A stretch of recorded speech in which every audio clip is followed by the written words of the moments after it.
नमस्कार दोस्तों, स्वागत है आपका हमारी YouTube channel daily GK dose में।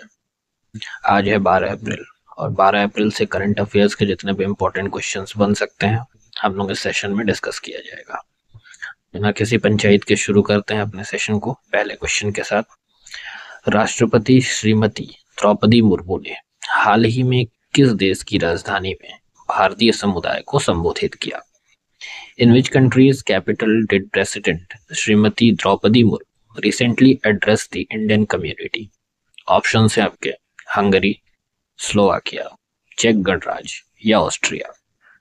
तो भी हाल ही में राष्ट्रपति द्रौपदी मुर्मू ने स्लोवाकिया की राजधानी में भारतीय समुदाय को संबोधित किया।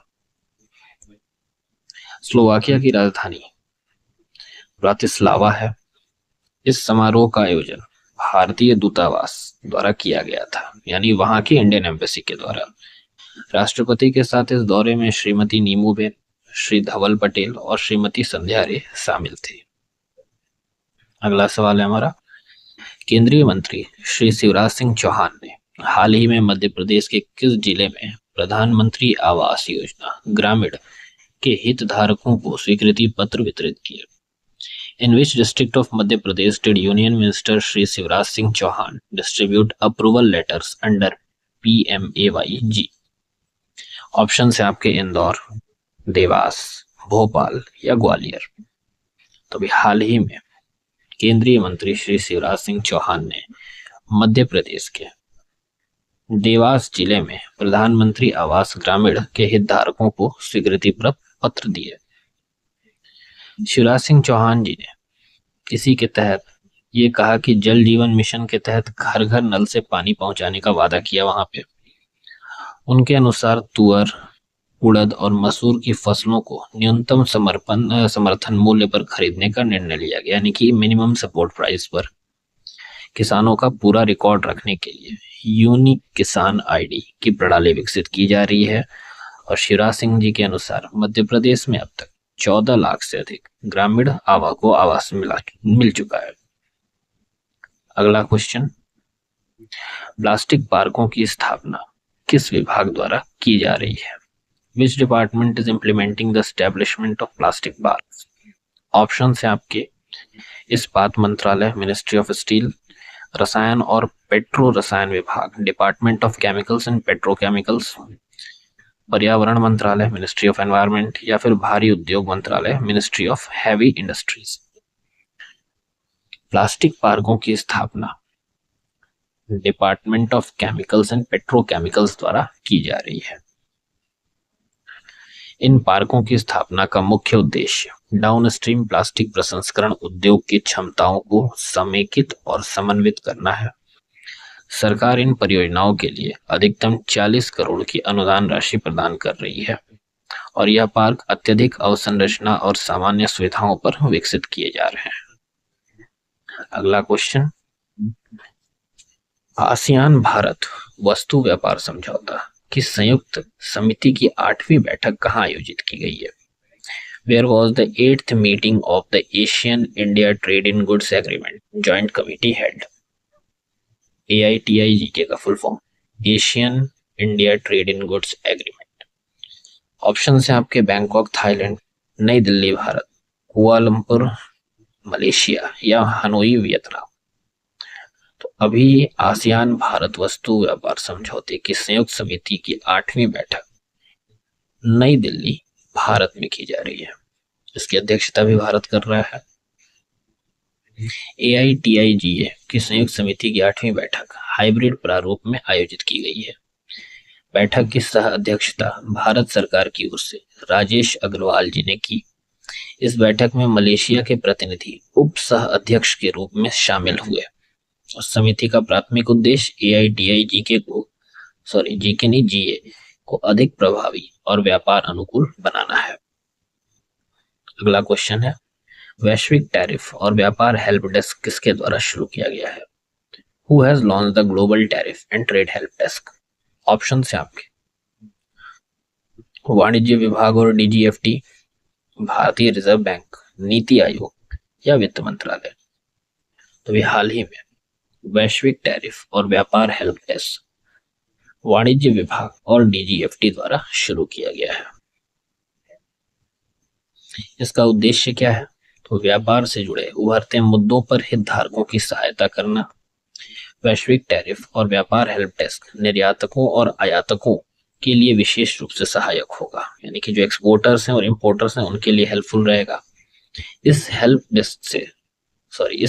डेस्क के तहत निर्यातकों और आयातकों से इनपुट प्राप्त करना, संभावित सहायता उपायों का सुझाव देना और व्यापार परिदृश्य में बदलाव की निगरानी करना शामिल होगा। अगला सवाल, केंद्रीय वाणिज्य एवं उद्योग मंत्री श्री पीयूष गोयल ने हाल ही में किस देश के उप प्रधानमंत्री एवं विदेश मंत्री से मुलाकात की? With which country's Deputy Prime Minister and Foreign Minister did Union Minister Piyush Goyal recently meet? Option है आपके फ्रांस, जर्मनी, इटली या जापान। तो अभी हाल ही में पीयूष गोयल जी इटली के उप प्रधानमंत्री और विदेश मंत्री से मुलाकात की है। भारत और इटली के बीच संबंध लोकतंत्र और निष्पक्षता पर आधारित है। भारत और इटली ने 2025 से 2029 तक के समय अवधि के लिए संयुक्त रणनीति कार्य योजना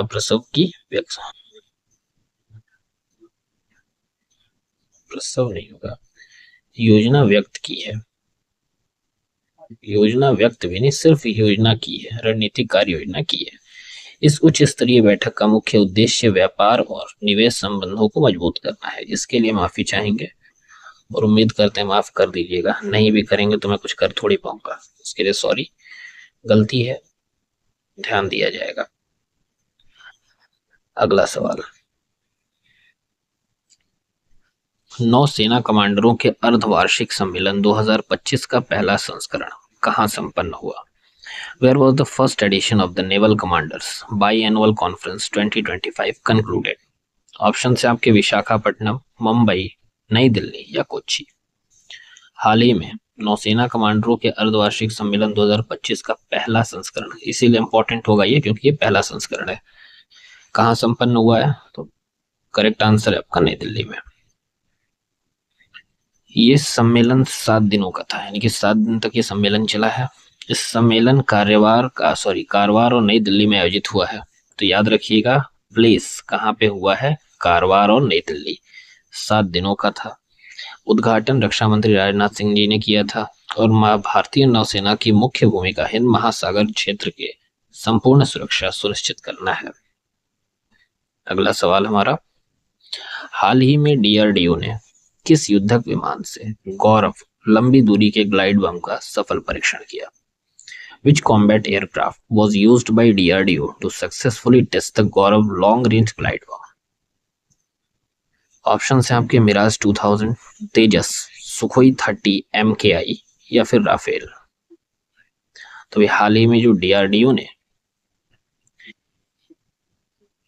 सुखोई 30 MKI विमान से गौरव नाम के एक लंबी दूरी के ग्लाइड बम का सफल परीक्षण किया है। गौरव ग्लाइड बम का निर्माण डीआरडीओ द्वारा किया गया। यह ग्लाइड बम का परीक्षण 8 से 10 अप्रैल को किया गया। इसकी अधिकतम मारक क्षमता 100 किलोमीटर है और ये एक लंबी दूरी का ग्लाइड बम है। ये इंपॉर्टेंट बनेगा क्वेश्चन, बाकी डी बाबा की कृपा है। किस राज्य की पुलिस पोर्टल को पुलिस सुरक्षा श्रेणी में स्कॉच पुरस्कार मिला है? Which state's police portal has received Scotch Award in the police security category? Option से आपके उत्तर प्रदेश, मध्य प्रदेश, महाराष्ट्र और कर्नाटक। करेक्ट आंसर हो जाएगा आपका option number A, Uttar Pradesh. Uttar Pradesh police के जांच अभियोजन एवं दोष सिद्धि पोर्टल को पुलिस और पुलिस सुरक्षा श्रेणी में पुरस्कार मिला है। ध्यान रखिएगा, जांच अभियोजन और दोष सिद्धि पोर्टल को। पोर्टल का उद्देश्य क्या था? तो क्या है, गंभीर अपराधियों और न्यायिक प्रक्रियाओं की निगरानी करना। इस पोर्टल की मदद से अब तक 85,000 दोष सिद्धियां दर्ज की गई और 5 साल से अधिक पुराने 40,000 से अधिक लंबित मामलों का समाधान किया गया। अगला सवाल सेशन का हमारे आखिरी सवाल है। ज्यादा लंबा मैं नहीं लेके खींचूंगा, सभी वही करते हैं, मैं भी वही करके टाइम नहीं खाना चाहता। कम समय में अच्छा कंटेंट देना, यही काम है बस। किस देश ने पहली बार 6 घंटे में 3D प्रिंटेड रेलवे स्टेशन का निर्माण किया? Which country first built a 3D printed railway station in 6 hours? Option है आपके अमेरिका, जापान, इटली या फ्रांस। तो भाई हाल ही में जापान ने पहली बार 6 घंटे में 3D प्रिंटेड रेलवे स्टेशन का निर्माण किया है। यह स्टेशन हातुशियो पुराने लकड़ी के स्टेशन की जगह बनाया गया। ध्यान रखिएगा स्टेशन का नाम। इस परियोजना को वेस्ट जापान रेलवे कंपनी और सेरेंडेक्स ने मिलकर पूरा किया। सेरेंडेक्स एक 3D प्रिंटेड कंपनी है, प्रिंटेड नहीं 3D प्रिंटिंग वाली कंपनी है। स्टेशन का आकार जो है वो 10 वर्ग मीटर का होगा, यानी कि 10 मीटर स्क्वायर का। इसकी ऊंचाई 2.6 मीटर है, चौड़ाई 6.3 मीटर और गहराई 2.1 मीटर की है। अब हमारा आखिरी पेज आज है महिमानंद शुक्ला जी के बारे में जानने की बारी। महिमानंद शुक्ला सीआरपीएफ के एक बहादुर जवान थे जो दंतेवाड़ा में माओवादी विरोधी अभियान के दौरान एक आईईडी विस्फोट में गंभीर रूप से घायल हो गए थे। इस विस्फोट में उनकी दोनों टांगें बुरी तरह क्षतिग्रस्त हो गई थी। घटना के समय हवलदार शुक्ला जी अपने दल का नेतृत्व कर रहे थे और अपने साथियों के साथ कमान पोस्ट कैंप पर लौट रहे थे। महिमानंद शुक्ला सीआरपीएफ के वीर जवान थे जिन्होंने अपने कर्तव्य की बलि वेदी पर अपनी जान दी। उनका अदम्य साहस और मातृभूमि के प्रति समर्पण हम सभी के लिए प्रेरणा का स्रोत है और सीआरपीएफ और साथ ही साथ हम भारतवासी हमेशा उनके परिवार के साथ खड़े रहेंगे। तो हमारा सेशन यहाँ पे खत्म होता है। उम्मीद करता हूँ अच्छा लगा हो सेशन, और लगा हो तो कमेंट जरूर करिएगा, थोड़ा बूस्टअप मिलता है। तो बाकी तो जिंदगी ले ही रही है, दुनिया भी लेगी। लाइक करिएगा, शेयर और सब्सक्राइब जरूर करिएगा ताकि थोड़ा मोटिवेशन हमारा भी बढ़ता रहे और बढ़ चढ़ के काम करें। धन्यवाद।